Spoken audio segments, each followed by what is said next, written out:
sadhu veshaya shishya chitta vilasine vidita kila vedyaya moksha vigna vighatine saumya kashi nivasaya deshikaya viragine chaitanyananda rupaya jivan muktaya mangalam.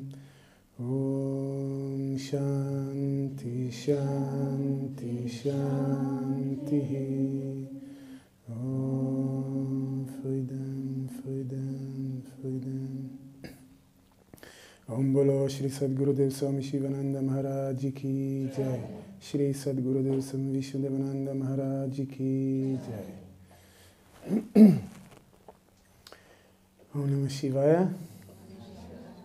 Today we have all the really serious sadhakas, right? Today is an intensive day. There are already so many lectures and pujas and stuff, so only the most serious aspirants are here. So we can go deeper. Yeah. Yesterday we have reached the point where Sanat Kumara is telling Narada to worship Brahman as water, right? I will chant this mantra again because we didn't really finish it, and we will take it from there. So far, we had name. You remember, name was the first one. Second one was the speech. Yes. The third one was the mind, manas. Next, sankalpa. You remember, will. After that, chittam. Chitta means intelligence. Okay? And then, dhyanam, meditation. After meditation, we had vijnanam. Vijnanam is the practical application of knowledge. Okay? And from there, we went to balam, strength. Remember, that was a kind of a shift. Until then, we were talking mostly about the inner world, and then now we went a little bit outside. We talk about strength, and from balam, strength, we went to annam, which means food. And after food, apaha. Apaha means water. Okay? And this is where we ended yesterday. So we will read today again section 10 that deals with apaha. Apo vavanad bhuyaha tasmat yada suvrishtirna bhavati vyadhiyante pranaha annam kaniyo bhavishyati iti atha yada suvrishtir bhavati anandinaha pranaha bhavanti annam bahu bhavishyati iti apa eva ima murta yeyam prithivi yadantariksham yadyaur yat parvata yatteva manushya yat pashavascha vayamsi cha trinavanaspataya shvapadani akitapatangak pipilika apa eva mima murta apa upasveti. I will very quickly remind you the meaning of this mantra because we already mentioned the meaning. We just didn't discuss much about it. Sanat Kumara says, if you worship Brahman as food, first he says water is superior to food. And then he says, if there is good rain, so if there is no good rain, suvrishtir na bhavati, if there is no good rain, people are anxious. And they say there will be too little rain. And then, if there is good rain, people are very happy. And they say there will be plenty of food. Therefore, he says, water all these things that we mentioned before are different forms of water. Apa eva ima murta. Or the water, all these things that we mentioned before, they are all just different forms, different manifestations of water. Yeyam Prithvi, the earth is coming from water.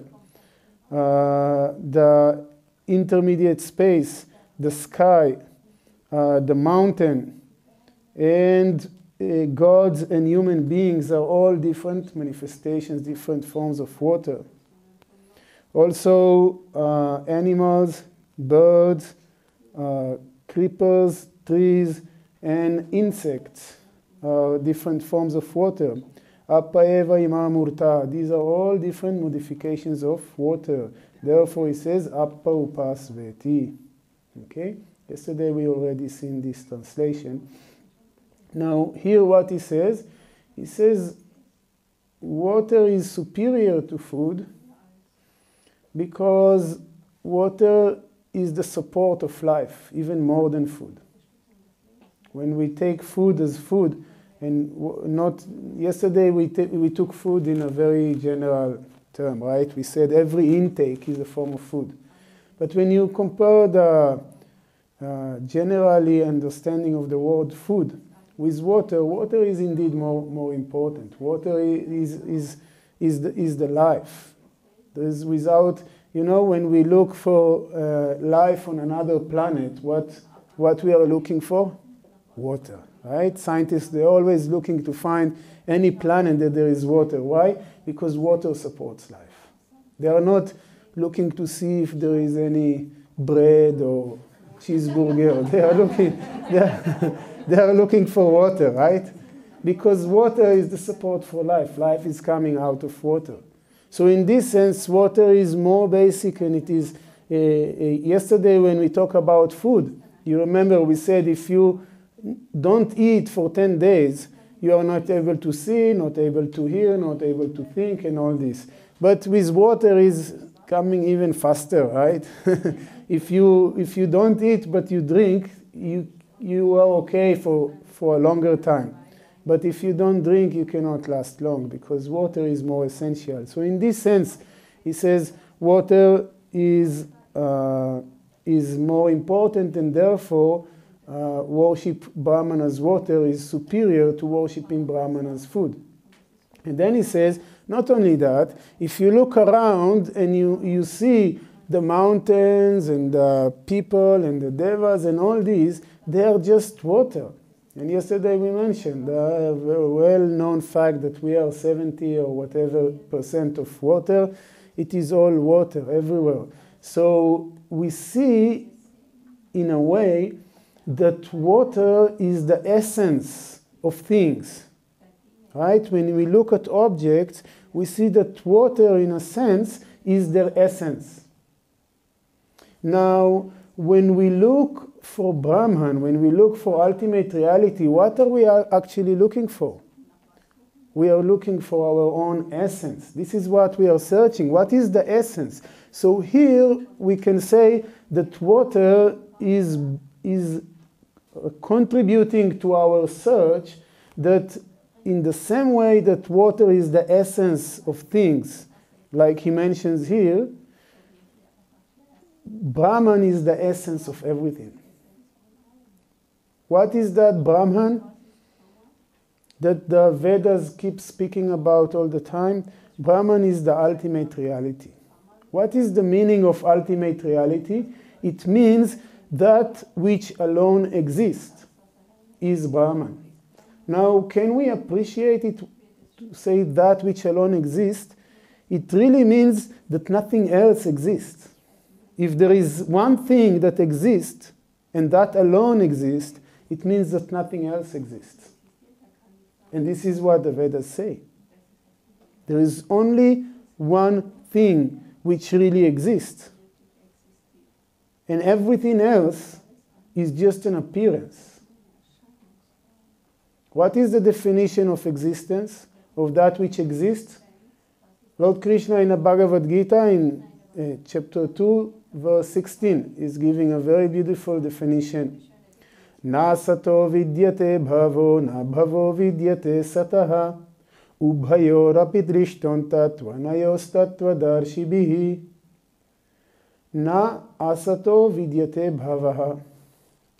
Something which is asat, which is not existing at any given time, vidyate bhava, it can never come into being. Na abhavo vidyate sataha, and something which is sat, which is real, can never ever, either in the past or in the future or in the present, go out of existence. The truth about these two has been seen by the knowers of truth.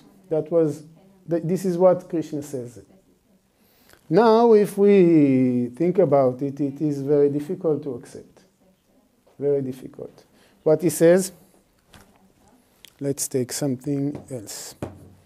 I always go, everywhere I give lecture, I have a cup, I have a glass, so I always use it as an example. Krishna says, if it exists, you see this cup? If it exists, it must have been existing for infinite past. And it should also exist for infinite future. He says, if it doesn't exist at any time, it can never exist at all. This is what he says, and this is very, very strange, right? So what is he saying here? What is this? This is cup, glass, right? Glass made of glass. I don't like so much to use the word glass because there is glass the matter and glass the concept, right? So we will call it a cup, okay? A cup made of glass. Now I ask you, 1,000 years ago, does this cup exist? Probably not, right? And 1,000 years from now, is it going to be? No. Therefore, Krishna says even now it is not there. That's what he says. Na sato vidyate bhavo, na bhavo vidyate sataha. How come? I see it. Not only I see it, it is holding water. If there was no cup, it could not hold water, right? When I talk, I always forget to drink water. So when I give example with the cup, it reminds me to drink. Okay. So let's analyze it a little bit. Let's try to understand a little better what is he talking about. Tell me, which of the two statements are better, are more correct? This is a cup, and the second, this is a glass. Glass, the matter, the material. Which is more correct? Of course, glass. It is glass or it is a cup? You see, if you say it is both, sometimes people say it is both, a glass and a cup, right? So I am ready to make a small deal with you. We can share. I will take the glass and you take the cup. Okay?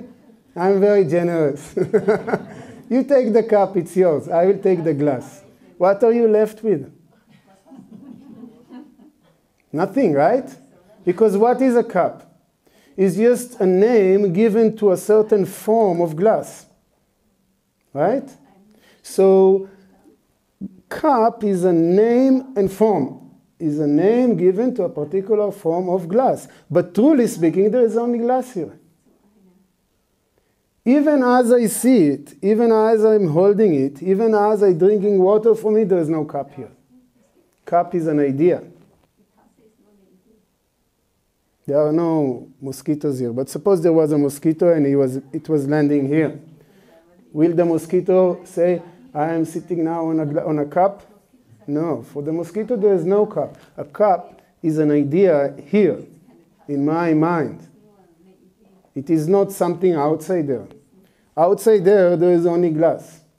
And of course, if you will say, but glass also is just the same thing, right? Of course it is the same thing. It is just an example. We can do the same exercise with the glass and its material, whatever is sand, I don't know. They make glass from sand, right? A type of sand. So there is no, this is just sand. What you see here is just sand. It is neither glass nor cup. And you can do the same for the sand, and you can do the same for everything. Everything. My teacher used to, Swami Swarupananda, used to do it with this. What is this? He used to do it actually with a shirt, a cotton shirt. Okay? Say, this is a cotton shirt. Now, which is more correct to say? Is it a cotton shirt or it is a cotton cloth which is stitched in a particular way? Because after all, was it a shirt? What is a shirt? A shirt is cloth. There's nothing but cloth. You take the cloth, you cut it, you stitch it together, and you call it a shirt. But it is still just a cloth. And what is a cloth? Is it a cloth or it is just a conglomeration of threads, cotton threads? Which is more correct? You want to take the cloth or you want to take the threads? Right? Is it threads or it is cotton fibers? Cotton fibers. There's nothing else other than cotton fibers here. This is not a shirt. This is not a cloth. This is not a thread. This is just a cotton fiber. Is it the end? Of course not. It is just molecules of cotton. Is it molecules of cotton only? There it ends? No. These are atoms. And the atoms, they are also just subparticles hanging together. Right? And what are subparticles? Is subparticle matter something you can hold to? You can? No. You know, you reduce it all the way. Ultimately, some scientists will tell you this is just possibility within consciousness. In quantum physics, they will tell you. It is just quantum possibility, a function. It's just a collapse of the function wave of possibilities into actuality. There is just, at the bottom of all this, what Vedanta says and what some scientists are telling us today. At the bottom of all this, there is one thing: consciousness. Consciousness is the ground of all beings. You can do that exercise of existing, not existing, for any object in the universe. Anything.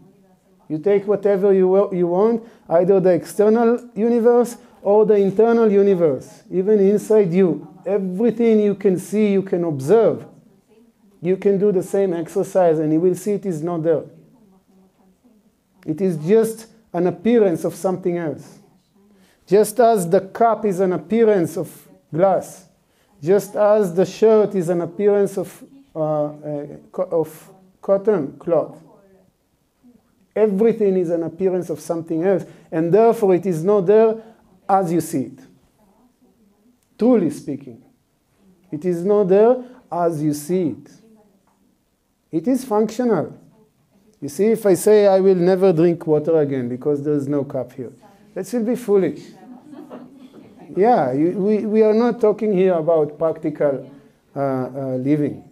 Yes, in practical life you have to drink water. It's better you use a cup. It's a good thing to do. But when we try to realize the truth, to find out reality, we have to ask the difficult questions and we have to deal with it. Truly speaking, all this phenomenal world that we see around us is just a bundle of names and forms. And the essence of all them, and this is where we are connecting back to our mantra, the essence of all them is consciousness. Just as here he says that water is the essence of everything. So all these things that he mentions, they are just modifications of water. We take it in the widest sense and we says, all this universe of names and forms, all this world as we know it, is just a modification of consciousness. It is something which is very radical, very difficult to appreciate. But once we are able to appreciate it, the way we look at the world is shift completely. We are not able to see the world again in the same way. Because now wherever I see, whenever I look, what I see is just consciousness. Everywhere is just consciousness manifesting as different forms. There is no microphone here. There is just consciousness, pure consciousness. And that same pure consciousness is manifesting as everything else. Do we have any example in our life, day-to-day life, that can give us a hint, that can show us how it works? Yes. Our dream experience is similar in many ways, and we can learn a lot from it. We can learn so much from analyzing the dream world. Some people say that this world is a dream, but Vedanta don't say so. Vedanta says there are differences between dream and wakeful state. It's not the same. But we can learn a lot, as an analogy, from the dream world. When I dream, in my dream, I see so many phenomena. I see so many things. I see the sun and the moon and the mountains and all those things which are mentioned here. I see people and I see cats and dogs, okay, in my dream. Each one of these have a concrete form and name, and it is separate from me. I'm also perceiving myself in the dream. In the dream I have a body, and I have a name, and I have also a mind, which is different from the mind in waking state, right? The memories I have in my dream I may remember that I'm 100 years old. When I wake up, I realize I'm a little younger, right? So the mind of the dream is also not the mind of the wakeful time. So everything in the dream is appearing to have a name and a form, very concrete, very distinct, and separate from everything else. What happens when I wake up? I realize all this dream, beginning to end, all the sun and the moon and the mountains and the people and the cats and the dogs, this was all just my own mind's creation. There is nothing else in the dream which is not my own mind. Where is the matter that is making up the dream sun and the dream moon and the dream people is borrowed from? From the mind only. There is no matter coming from anywhere else. Where is the light in my dream coming from? From my own mind. It's not coming from the sun. Everything, all the dream world from beginning to end is just a modification of my own mind. While I'm in the dream, I'm not able to see it. But the moment I wake up, it gets clear. I realize it immediately. I'm not searching for the nice people I met in my dream when I wake up. I know they are my own creation. And sometimes also we have lucid dreaming. You know what lucid dreaming is? When you in the dream, but suddenly you realize that you are dreaming. How many of us experience this? Yeah, look around and see. So in lucid dreaming, we realize while we are dreaming that we are dreaming. Suppose in your dream a tiger is chasing you. You are running away in the forest and a tiger is chasing you, about to pounce and eat you up. And you are afraid. You're sweating, you're breathing hard, you are running like crazy, you are afraid. And then suddenly you realize, hey, this is a dream. What do? You just turn over and you smile at the tiger, right? You know it is just a dream. Right? In the same way, we say the Jivan Muktas, the liberated sages. They are like people who realize that this reality that we call reality, that thing which we call reality, is just manifestation of consciousness. It's just pure consciousness. They are not affected anymore by the drama which we call life. They are still playing it. They are still very much here, playing in this drama, but they know it is a drama. We are like an actor in a play. Yesterday we had a very beautiful play of Nachiketa story, right? The Chandogya Upanishad. So suppose our Lord Yama, suppose Lord Yama forgets that his name is Krishnadas. Forgets that his name is Krishnadas, and he's coming from New Zealand, right? Scotland? Somebody said New Zealand. Yeah. Okay. He's coming from Scotland, and he forgets all about it. He just thinks that he is Yama. He is Lord Yama, and here he is having a discussion with Nachiketa. Suppose this is the situation, he is caught up. Now he has the joys and sorrows of Yama. He is not anymore associated with Krishnadas from Scotland. We are like such an actor that forgot that he is an actor. And he is so identified with the play that he is lost. And the joys and the sorrows of the character in the drama are his or her joys and sorrows.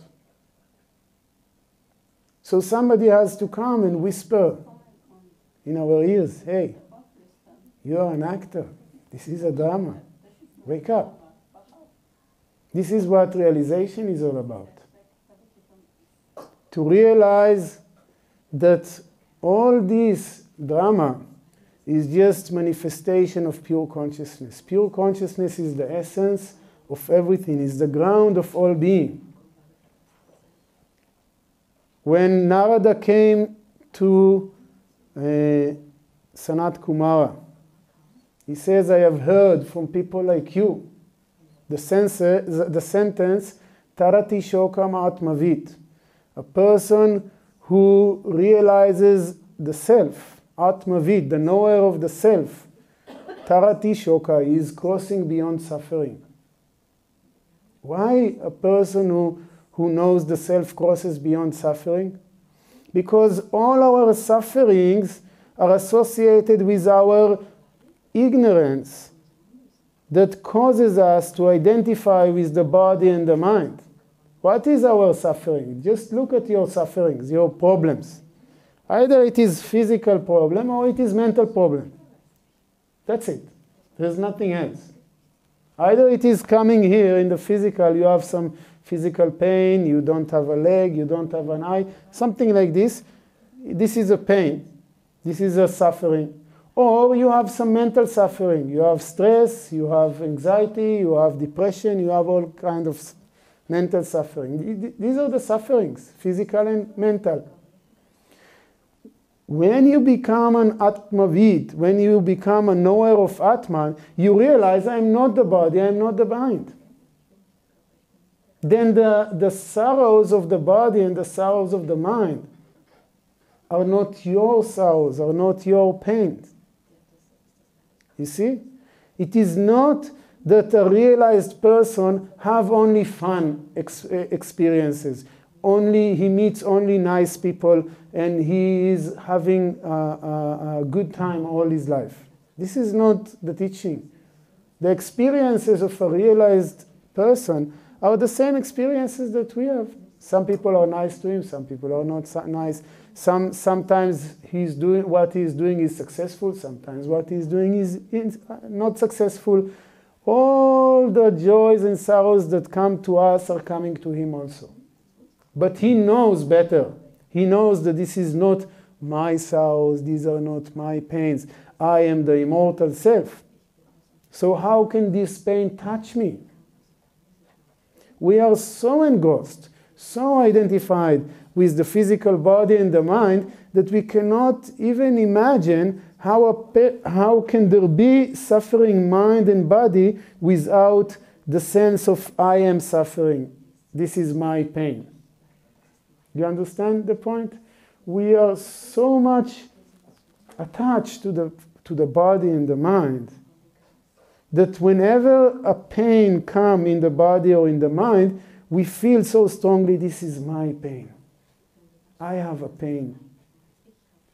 Actually, if you think even grammatically, from a language point of view, when I say this is my pain, it means that I am not the pain, right? Because I am the possessor and the pain is being possessed by me, right?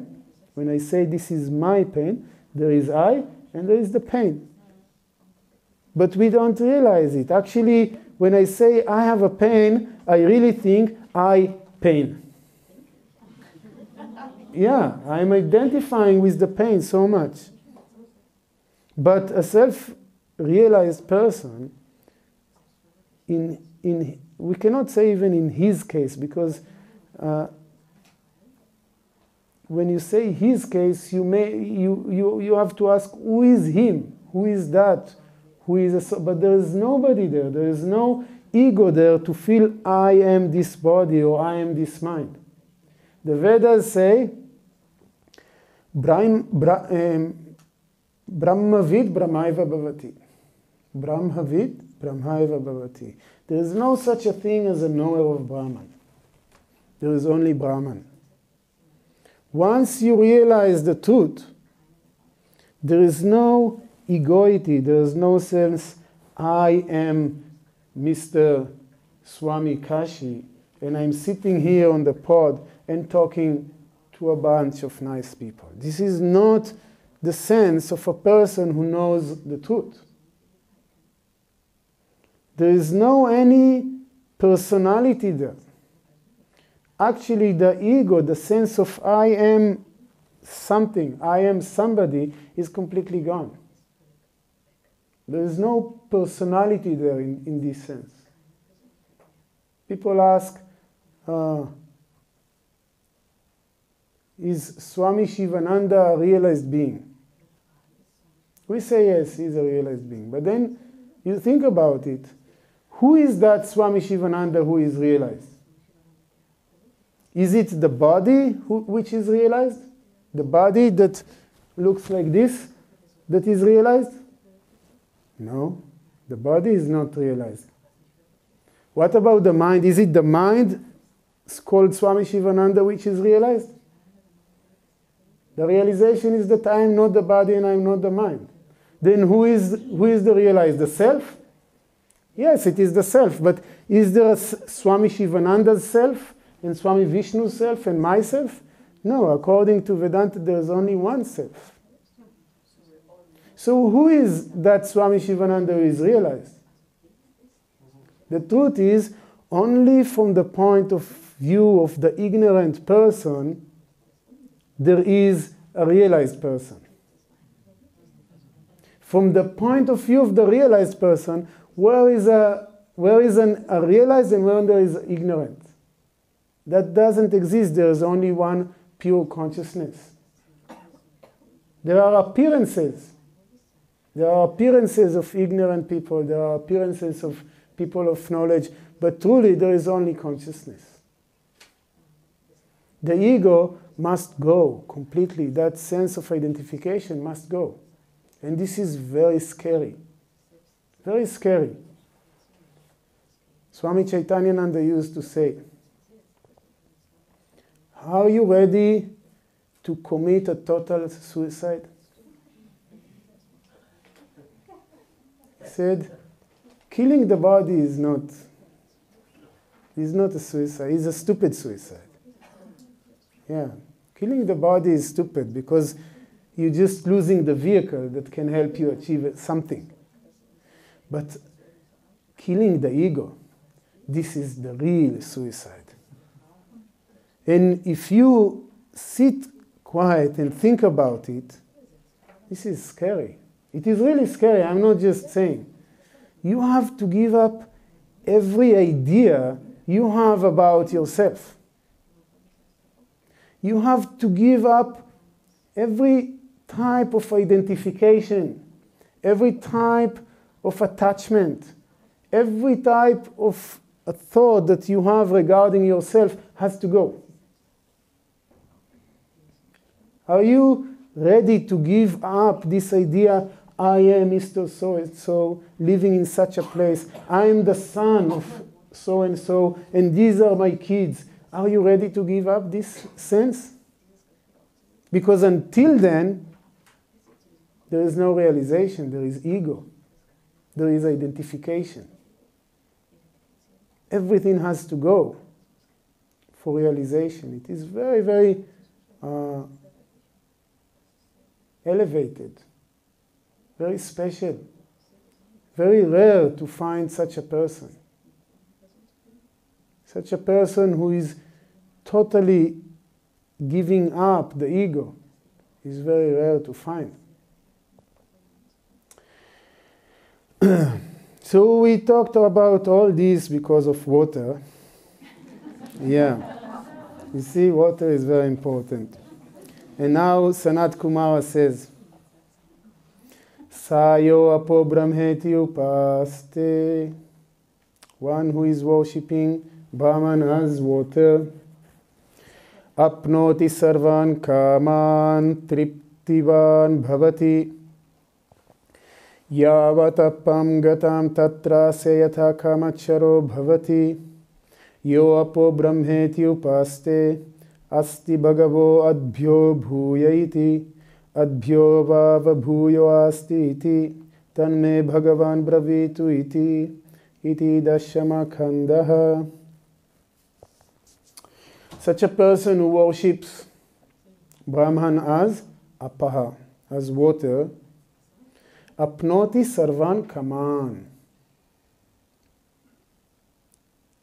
triptiman bhavati. Such a person attains all his desires. How nice it is. Huh? Apnoti sarvan kaman. Such a person attains all, fulfills all his desires. You see, slowly, the stuti, the eulogizing, the praising that Sanat Kumar is giving to the different instructions are going along with the expandness of the object, right? And he says such a person can attain anything. Triptiman bhavati, he becomes a satisfied person. He is able to satisfy all his desire. Yavat apam gatam tatra sayata kamacharo bhavati. As far as water can go, and as we have seen, at least in the subtle sense, water can go very far. Water is the essence. As far as it can go, that far, that person can also go according to his or her wish. Yo apo brahmeti of paste. For such a person who worships Brahman as apaha. Asti bhagavo adbhyo bhuya iti. Narada is asking, sir, is there something higher than water? The word apaha in Sanskrit is a special word. It has a different declination, special declinations from the normal. So here, adbhyo. Adbhyo means from water. And apaha means water. So you see there's no connect, it doesn't appear from the same root. Nevertheless, it is a special word in Sanskrit. Also, apaha is only in plural. So just if any one of you is studying Sanskrit, it is a very interesting noun. So Narada is asking, sir, is there anything bhuyaha, anything superior to water? Adbhyo bhava bhuyaha asti iti. Of course, there is something which is higher than water. Tanme bhagavan bravitu iti. Please, sir, tell me what is superior to water. This is the end of section 10. Iti dashama kandaha, the end of section 10. Now we are in section 11.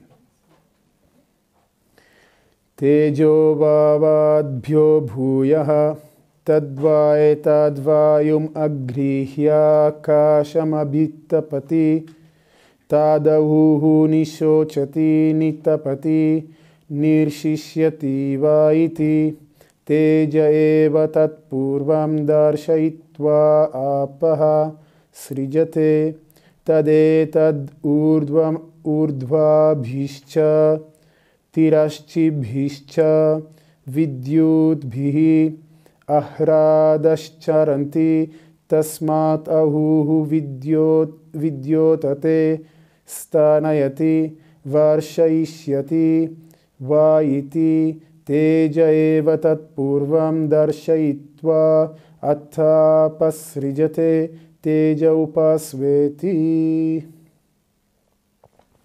Tejaha vava adbhyo bhuyaha. What is superior to water? Tejas, fire. Fire is superior to water. Tadva etad vayum agriya akasham abhitapati tad ahuhu shochati nitapati varshayishyati vaiti. Okay, he says tadva etad, that vayum agriya akasham, when that fire is mixed with air, vayum. This is very interesting. Already thousands of years ago, when that was written, they knew that fire is associated with oxygen. They didn't know oxygen, but they knew air. Without air, there can be no fire. Right? So he says when this fire is associated with air, then in the akasham, in the sky, in the space, it's getting very hot. Abhitapati. It is getting very hot. Tadahuhu, and then people say, Nishochati, it is very hot today. Nitapati, it is burning. Varshayishyati vaiti, therefore it is going to rain soon. You know, here in Europe it doesn't work like this. You know, it is freezing outside and still we see raining and snowing. But in India, if any one of you have been especially during the rainy season, if for a few days there is no rain, it's getting so hot. Like you feel like sitting in a cup of tea. It is so boiling and everything is so humid and you feel the heat, the oppressing heat, it is so burning, you know the rain is just about to come. Anyone who goes to such hot, in Bahamas is the same. It gets so hot and you get the low barometric pressure and you know rain is coming. It's just about to come and it is coming. So in this sense, we see that before the rain appears, already we have fire. Fire comes before the rain. It is preceding it. It is kind of the cause for rain, and therefore it is superior. That's why he says, it is bhuyaha, it is superior to water. Fire is superior to water. He says, what he says, when it gets hot, when the fire is mixed with air in the akasha, in the space, then it becomes very hot, and then people say, Nishochati nitapati, oh, how hot it is, how burning it is. Varshishyati vaiti, it is definitely going to rain. This is what people say. Teja eva tat purvam, therefore fire came first. Darshayitva ata apaha, once you see the fire, the heat, see not with the eyes, once you feel the heat, then you see, the rain is coming, the water is coming, therefore it is superior. Apaha srijate, then water is created, is coming. Tadetad urdvam abhishcha tirashchibhischa vidyut bhihi haradascharanti. Now he is giving another explanation why fire is superior to water. Why? In vidyut means lightning. It says in vidyut we see the light is going, urdhva means down, and tirashcharati means it is going sideways. So the lightning is going like this, right? This is the idea. So it says, tadetad, that fire is going zigzag, vidyut bihi, when it is going like this, ahradash charanti. Then what comes after? Thunder, right? First we have the lightning coming in zigzag, and then we have the hrada. Hrada means the thunder. Tasmatahu, then people say, vidyotate, it is lightning. Stanayati, it is thundering. Varshayishyati vaiti, therefore there is going to be rain. So we see also here, first come the fire and then come the rain, right? Even in this sense, we have the lightning, we have the thunder, and then the rain comes. So fire precedes rain, therefore fire is superior. Teja eva tat purvam darshayitva ata apahasrijate. First, we see that the lightning is coming and bringing light, and then only the water is created. Therefore, Teja upasveti, you should worship fire. What is fire? What fire represents? Fire stands for transformation. Fire is about transformation. Fire transforms things into something else. Take something, put it in the heat, in the fire, it is transformed. That's why digestion is associated also with fire. Because it takes food and it transforms it into nutrients to the body. We see it everywhere, that fire is causing transformation. Brahman, or the absolute reality, is the cause and the source for all transformation. But itself, it is never undergoing any transformation. It is called immutable. It is not changing at any time, at any space, at any place. It is changeless. Consciousness, pure consciousness, the truth, is absolutely and totally changeless. Everything else changes. See, it is not only that Brahman is eternal and all objects are temporary that makes Brahman real and the objects unreal.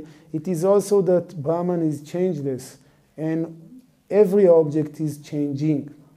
Take any object you want. Again, physical or mental, it is changing. Some objects change very slow. Some objects change very fast, but everything changes. Transformation. And what is the meaning of change? Death. Change is death. When something changes into something else, that something dies, ceases to be, for the new things to come. There is a dispute between the Nyaya, the logicians, and the Vedantins about this point. If it is really the old thing dies for the new things to come, or it is only transformation. So according to Nyaya, it is a real death. That when a clay turns into a pot, the clay dies and the pot is born. That's what they say. Vedanta says no. It is only clay. Pot is a modification of clay. Okay? But we see that in this example of the clay and the pot, modifications are always belong to the pot and not to the clay. What I'm saying, and this is a little subtle concept, but I will say it anyway, the modification is always associated with the effect, not with the cause. You see, you can take a clay and make out of it a pot. And now, the same clay, you can dismantle it and make it into a plate. And then this plate you can dismantle and make it into a vessel. Or whatever. So, all these changes was happening only on the level of the effect. First we have a pot, then a plate, then a vessel. Right? These are all different things. A pot is not a plate is not as a vessel. They are all different. But the clay doesn't change. So we see the changes are always associated with the effect. They are never associated with the cause. But we all already know from our earlier discussion that the clay itself is also modification, is also a cause. It is also an effect of what? Of mud and water, right? You take mud and water and mix, you get clay. And the same is true for everything. Everything in the universe is an effect of its own cause, of some other cause. And therefore, everything is constantly changing and everything dies moment by moment. Are you able to follow me? The idea is that things are constantly coming to be and going out of being on the level of effect. But everything is just an effect. All the objects in the universe, they are effect. There is only one cause which is causeless. And this is Brahman, pure consciousness. Is the only causeless cause. Is the cause of everything, but itself it has no cause. Therefore, it is immutable. It is not changing. Because changes are associated only with the effects. You see? So, if Brahman was also changing at any point of time, it would also be an effect of something else, and therefore it is not anymore the cause of all causes, and therefore it is not Brahman anymore. Therefore, by definition, Brahman is immutable, is changeless. And that makes things a little difficult to digest, right? Because when I say I am Brahman, I feel very much changing, right? I'm not feeling the same as I felt yesterday, as I felt 20 years ago. But Vedanta says no, consciousness is one. All these appearances of changes are only related to the body and the mind, not to consciousness. Consciousness is one. Also, it appears that consciousness changes from one person to another. My consciousness is here, and your consciousness is there. Is it not? Vedanta says no. Consciousness is one. There is only one consciousness. There are not two consciousnesses. Yeah, there is only one consciousness, and it manifests in many different forms. So tomorrow we will continue to discuss about this point because it is a very important point, but our time is up. So we will now sit quiet for just a moment, close the eyes and meditate for a moment, and then conclude with the final prayers.